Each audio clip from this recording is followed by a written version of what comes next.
What's up, fellas? I'm posting this video today because, as usual, YouTube is full of crap. If you look up how to make aluminum oxide, you're going to get a bunch of videos taking you down the wrong road. A lot of them are actually producing something called sodium aluminate. You cannot dissolve aluminum in sodium hydroxide solutions and get aluminum hydroxide. You get sodium aluminate, which is a contaminated form of the material. They also show you how to calcine it, which is also wrong. There are several phases of aluminum oxide, and I need aluminum oxide for refractory purposes. So today we are going to explore the economic viability of producing aluminum oxide via electrolysis.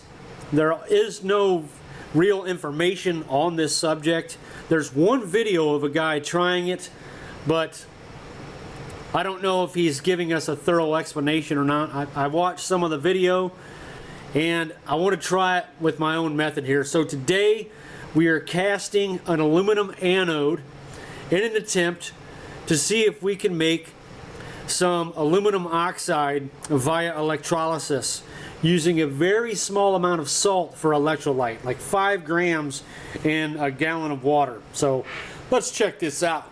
Oh, this is dangerous as hell. This is so dangerous. I'm not going to bother scraping that dross off. Just going to pour this thing. That is a beefy bar there. And there is our massive bar of aluminum. Doing an experiment here that didn't have a lot of information online. I'm looking into the economic viability of producing my own aluminum oxide without acids. So we have a lead cathode and some aluminum welding rod anode here. And I'm just going to see what happens. There was a couple of Reddit posts that said this produces aluminum oxide, but I don't believe it. It's probably producing aluminum hydroxide. We're going to fire it up and just see what happens. I'm going to turn it all the way up. Looks like we're getting gas off of both. It's already creating a substance, possibly some type of aluminum chloride. I'm not really sure. So I do know that if the energy density is too high, you get some secondary reactions in there. I don't really want that. It also looks like the material is accumulating at the top, which is not ideal. Turning it all the way up. That's full power. We're getting a large amount of hydrogen gas. And I don't know if that's chlorine or not. We'll do a smell test here in a minute. But it is forming some type of material for sure. All right, so this thing's been cranking away for an hour or two. I don't know if I like what we're looking at here. I don't think I mind the aluminum contamination so much. Oh yeah, it's definitely dissolving away. Look at that.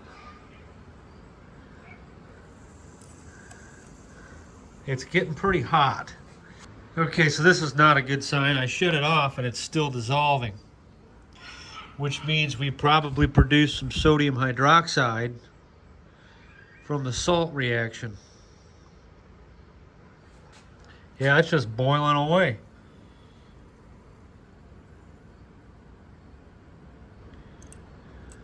Power's off. There might be some residual current. Let's see. In the inductor. No, it's still boiling away, so it's not that. Well, crap. That indicates some sodium hydroxide production. Might as well leave it on at this point if it's just going to be doing that. Okay, so I just let it set for a while. Now there are a lot of videos on YouTube of people showing you how to make aluminum oxide, and as usual, they're all wrong. I've seen not one yet that's right. You can't just dissolve aluminum in sodium hydroxide or an acid and then calcine the material that's left over. So we're getting this reaction here. 2 aluminum plus 2 sodium hydroxide and 6 water molecules gives us sodium aluminate, not sodium hydroxide like a lot of the videos show. And the calcining temperature that they show also is wrong. You have to get aluminum hydroxide like glowing red hot to oxidize it. So I'm not going to say any names, but there's a lot of videos out there showing you how to do this procedure the wrong way, and you're still stuck with sodium aluminate contamination. So when you calcine it, you're going to have sodium oxide in there. So I don't know how much material is actually here, probably not very much, but we did burn quite a bit of aluminum away here.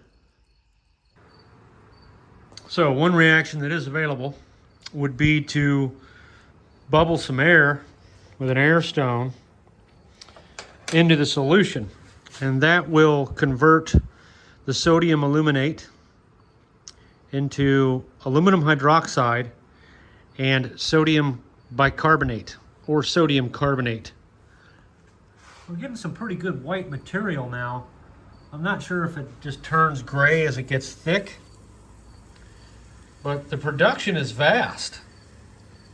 We're getting some serious production.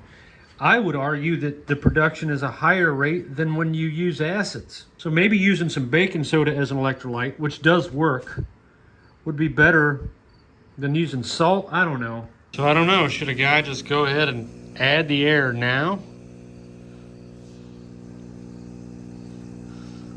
This may be a bad idea. I don't know. It probably needs to go all the way down into that slurry and just get everything pumping around. So, don't know if this is working, but we might as well do both at the same time. I don't see why not. So yeah, I think this is the step that looks like it's just for us. It's called carbonation. And we don't have any CO2 gas, but according to the twits over there at the global warming, I can't speak pig Latin, so I gotta speak Captcha. According to them, there's enough CO2 in the air right now to kill a horse, which isn't true. I'm gonna show you something here. Okay, so in 1925, we was around 300 parts per million. The pre-industrial was 280 parts per million. And we all know how insignificant a part per million is. To give you an example, 10,000 parts per million is 1%, guys. So this will blow the lid off the whole thing here. We're only at 425 parts per million. Now, most of the documentation won't show you this figure. They'll start here at the 280, and they'll be like, oh yeah, well now it's 500,000 tons per year and all this crap, yada yada. 400 parts per million is insignificant. There's no way that that can do anything. And then you see here in the Ordovician period, 500 million years ago, the concentrations were at 3,000 parts per million. The average temperature wasn't much more than 10 Celsius above today's temperature. So this whole thing with the, the thing that I can't say is absolute garbage. And what it's used is, it's used to inflict taxes on you and regulations on you. You remember when the butt waxing was going on, where they wanted everyone to get the butt wax? You know what I'm talking about, the 2020 butt wax. They were forcing regulations on you over a lie, a flat out in your face lie. If you wore a mask or you ever took that crap, you're an idiot. I'm sorry to say it. I got friends that did it and I've chewed their ass too. I got a friend that took the J and J. I can't even say nothing because the algorithm really hates my guts. So, but yeah, complete nonsense with that right there. So we're pumping 422 parts per million. To give you a mathematical perspective of what that is, 10,000 parts per million is 1%. So there is literally almost no CO2 in the air. Certainly not enough to do anything. But we're going to use that Geopolymer change amount They had to change it to Io Calimato Changeo because Globato Awarmio wasn't working anymore because it wasn't getting any warmioier, you know. So there's a little side note to all you vaxxers out there. I'm anti butt wax all the way. Okay, so as I suspected, the sodium bicarbonate is going to be a better electrolyte for this process. It dissolves in the water and it doesn't react the way the salt is. Let me show you what I'm talking about. Okay, I just shut the air off here. And when I turn the power off, we're going to still see some activity. There you go. That is dissolving anode, which I would imagine is possibly from sodium hydroxide that's been created, or it could just be because protective coating of the aluminum is gone. I don't know for sure, and I'm concerned because, as I said, I don't want a whole lot of sodium aluminate here. I need aluminum hydroxide. Running for about 5-6 hours, maybe a little longer. That's how much material that we got. Not too bad. This is what's left of the electrode. Probably could run it for longer. There wasn't a whole lot of salt in there. I'll probably use way less next time to avoid the sodium contamination. Trying to avoid producing sodium aluminate. All right, fellas, so I know you're all probably wondering where the hell is this massive anode that you created at the beginning of the video. We're gonna get to that. We're going to do a low salt solution this time, but for now, I'm doing the carbonation process to try and convert any of the sodium aluminate into sodium carbonate. So we're going to end this test and we'll get to the freaking massive anode finally. All right. So, this thing's so hot.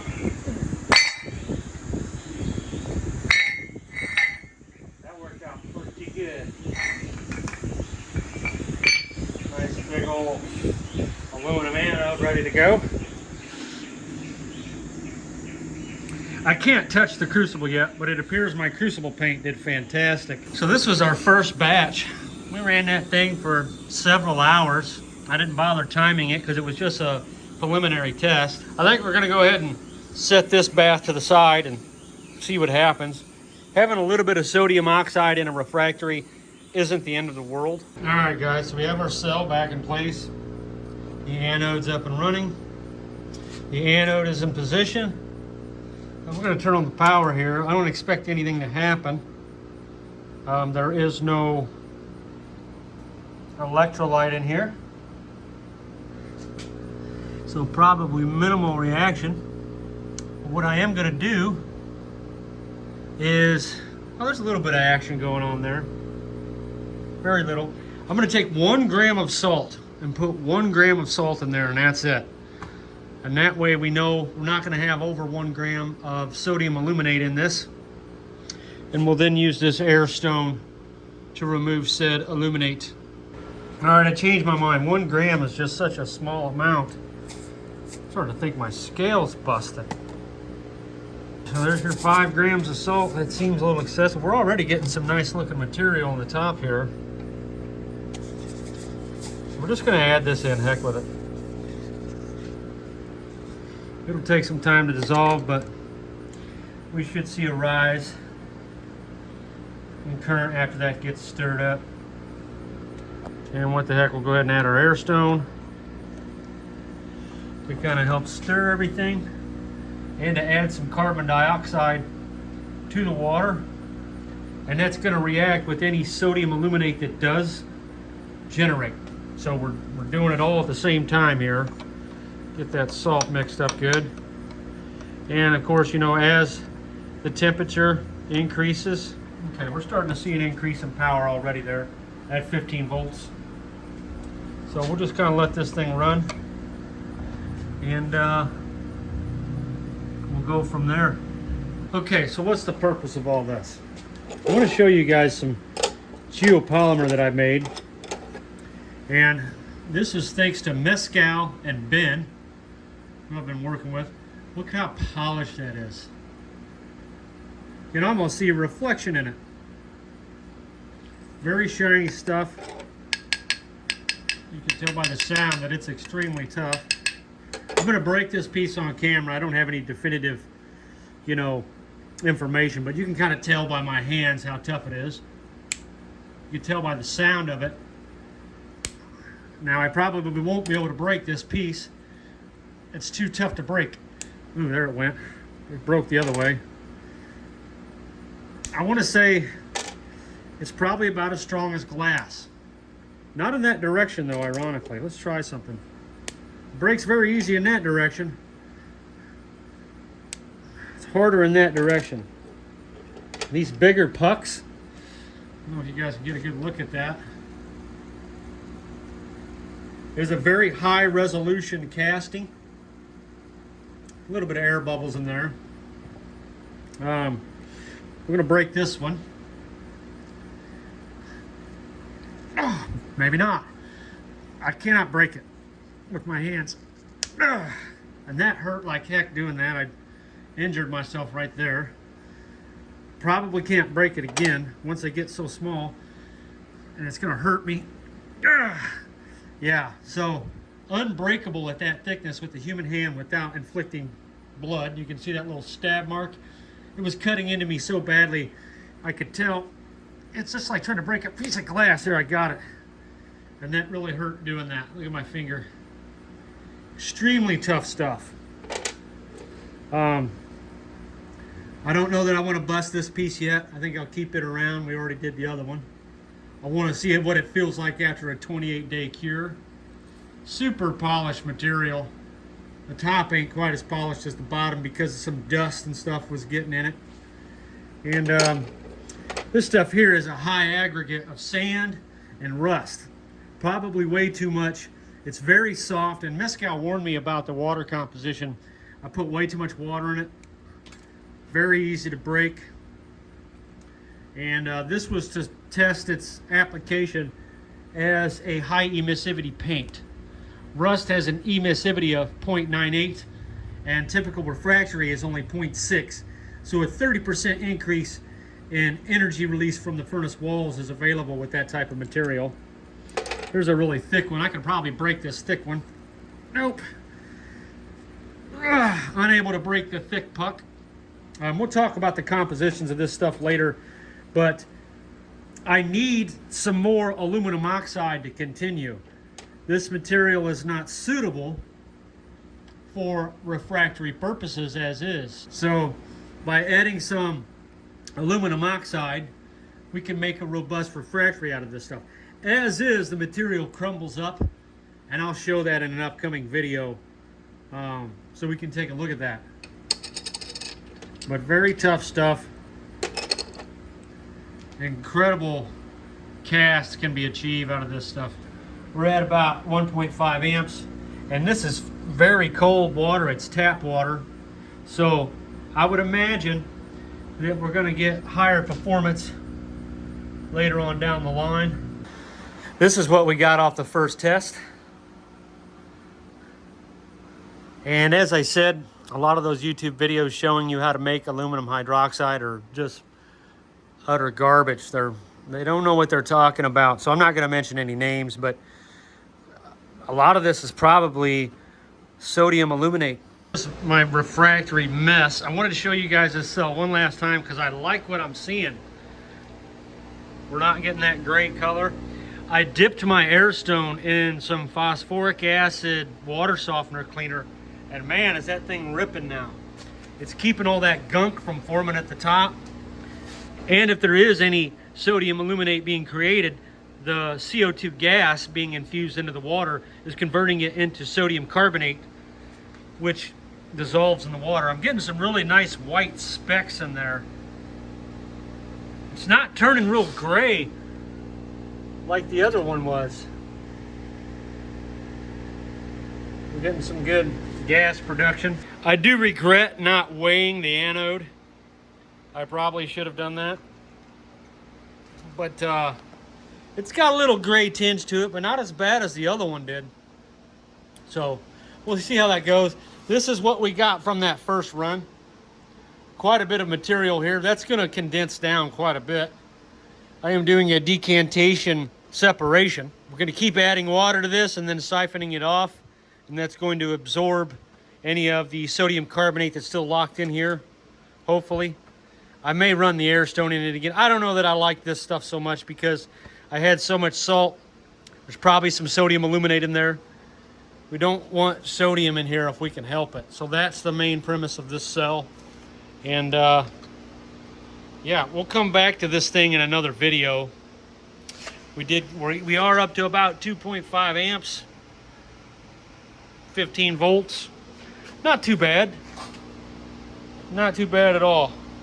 A lot of white chunks of material floating around in there. I don't know if you'll be able to see them.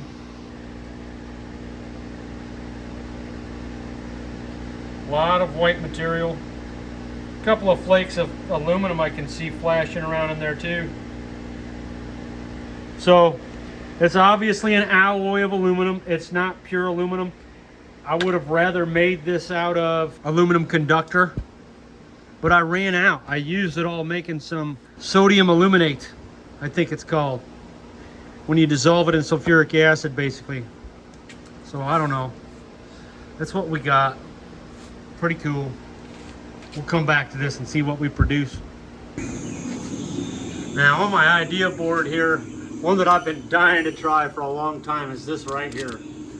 What if we fired a jet of liquid aluminum into one of my nozzles with pure oxide? Okay, so just real quick, I want to share with you guys this diagram here.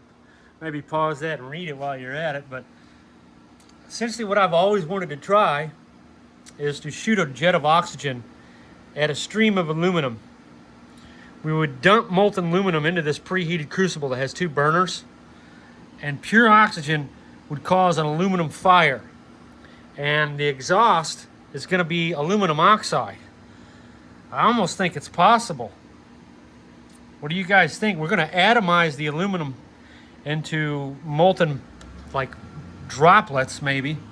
It might solidify, I don't know. I want to preheat everything. I have burners all over. The whole thing I want to be red hot, except for the oxygen nozzle, because it would burn up if we did that. We might preheat the oxygen a little bit, but I've always wanted to try this. A liquid metal burner. So tell me what you guys think about that in the comments section. Would it be hot as thermite? I think it might be. When you burn iron with an oxygen torch, it is so hot that it melts steel. You can cut steel with an oxyacetylene torch, and the only thing doing the cutting is the oxygen. So I almost think this is possible, and I've had this idea over there on my action board for years, and I just never got around to trying it. And I think it's a cool idea. Maybe it'll do something exotic.